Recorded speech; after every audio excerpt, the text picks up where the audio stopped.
Welcome back, Eleanor Victoria Stories. This had never happened to me before.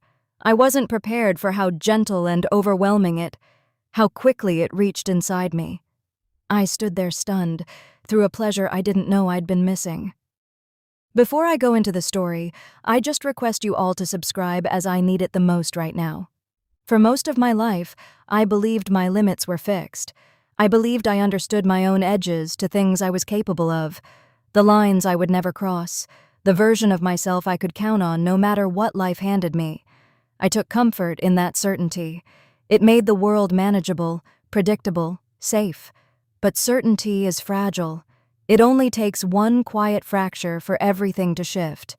The night my sense of self finally broke open didn't begin with drama or intention. It began with exhaustion, with me standing alone in my kitchen long after midnight, the house humming softly around me, my phone lighting up with a message I didn't expect and pretended I didn't want. I stared at the screen longer than I should have. Sometimes the most dangerous moments are the quiet ones when no one is watching, and you're forced to be honest with yourself. I didn't always this restless. Once my life fit me perfectly. Daniel and I met in our 20s when wanting was simple and the future generous. He was steady in a way that rare, even then thoughtful, kind, dependable without being dull. He remembered details about people. He showed up when he said he would. He listened when he proposed. It less like a grand gesture and more like a mutual agreement to build something solid together. And we did. We built a home that reflected our values, warm, orderly, full of routines that made life run smoothly. Sunday grocery trips, shared playlists on long drives, inside jokes that only made sense to us. For years, I mistook comfort for fulfillment, because no one tells you that comfort can slowly hollow you out if you stop paying attention. The change was gradual. So gradual that neither of us could point to when it began. We still loved each other. We still touched, but desire softened into something polite. Intimacy became another task on the list. Squeezed between responsibilities, we stopped surprising each other. We stopped wondering and I stopped seeing. I didn't go looking for that elsewhere. I wasn't unhappy enough to justify it, not desperate enough to name the ache. I told myself this was what long marriages looked like, that wanting more was immature, unrealistic. Then I met Evan. He wasn't a stranger who swept in dramatically. He was part of our orbit. Someone Daniel worked with, someone whose name came up casually at dinner. The first time we spoke properly was at a company gathering. I attended out of obligation, standing near the drinks table, half listening to conversations that blurred together.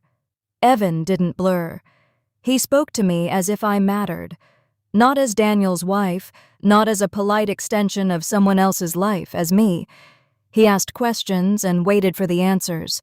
He laughed easily, met my eyes without looking away, and somehow made the space between us charged without ever touching me. I noticed it immediately, and I told myself to ignore it. But awareness, once awakened, doesn't go back to sleep.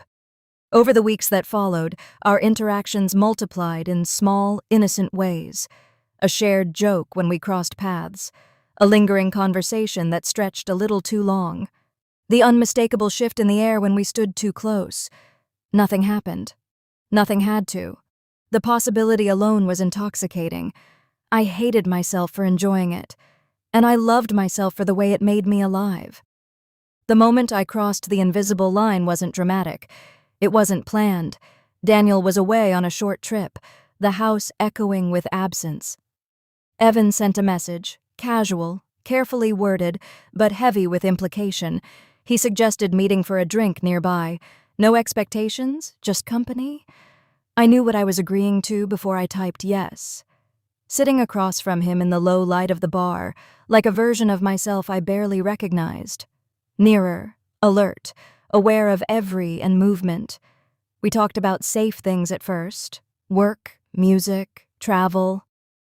Then the conversation slowed, deepened.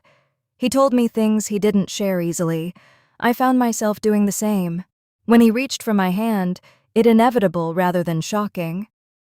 What happened later wasn't about bodies so much as surrender, about being overwhelmed by the intensity of being wanted fully and unapologetically, about the way my fear tangled with longing until I couldn't separate them.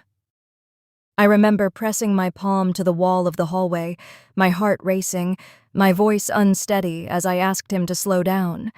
Not because I didn't want it, but because undone by how deeply I did. In that moment, I wasn't a wife or a rule breaker.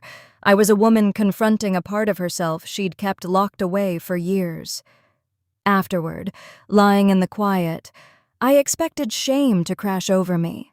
I expected regret sharp enough to cut. Instead, an unfamiliar calm, a sense of being reawakened, as though someone had finally turned a light on inside. Me and I could see clearly for the first time in years. That scared me more than guilt ever could. I told myself it would never happen again. And in a way, it didn't. Years passed. The memories settled into a quiet corner of my mind. Something I didn't revisit but never truly forgot. Daniel never knew. Our life continued outwardly unchanged. But I had changed and there was no reversing it. The ache returned not for Evan specifically, but for what he represented. Depth, intensity, presence. I wanted that again. Not in secrecy, not in fragments, but in my marriage.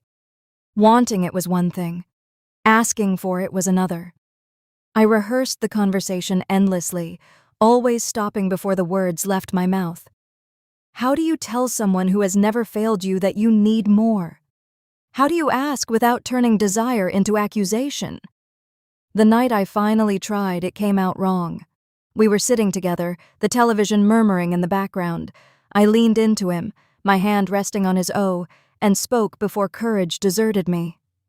I told him I missed close, truly close, that I wondered if we'd let something important fade. He heard the fear beneath my words before I could soften them.